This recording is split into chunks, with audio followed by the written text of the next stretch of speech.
إن الحمد لله نحمده ونستعينه من يهده الله فلا مضل له ومن يضلله فلا هادي له وأشهد أن لا إله إلا الله وحده لا شريك له وأشهد أن محمدا عبده ورسوله أما بعد. நபி அலைஹி ஸலாத்து வஸ்ஸலாம் அவர்கள் சிகப்பு நிறம் உட்பட பல நிறங்களிலே ஆடை அணிந்திருக்கின்றார்கள்.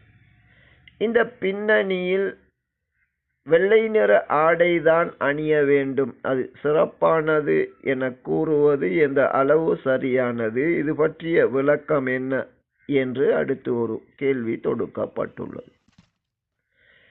வஹி மூலம் பேசுகின்ற நபி அலைஹி ஸலாத்து வஸ்ஸலாம் அவர்கள் வெள்ளை நிற ஆடை உங்களது ஆடைகளிலேயே மிகச் சிறந்தது என கூறி அதனை அணியுமாறு வலியுறுத்தியுள்ளார்கள்.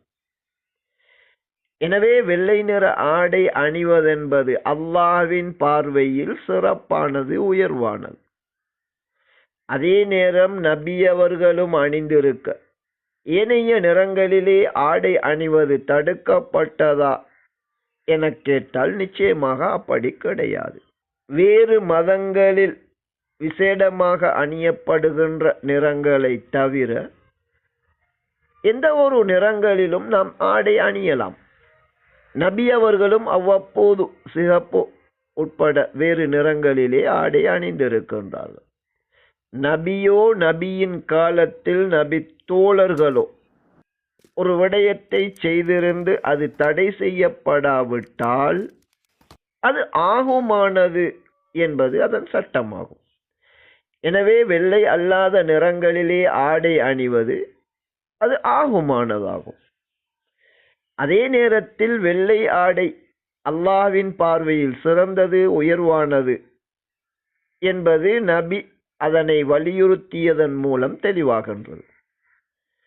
ஒரு மனிதர் வெள்ளை ஆடை அல்லாஹ்வின் திருப்தியை பெறுவதற்காக அல்லாஹ் தூதர் மூலம் வழிகாட்டினார்கள் என அந்த வெள்ளை ஆடையை அணிகின்ற போது நிச்சயமாக அது அல்லாஹ்விடம் கூலியை பெற்றுத்தரும் சிறந்த ஒரு காரியமாகும்.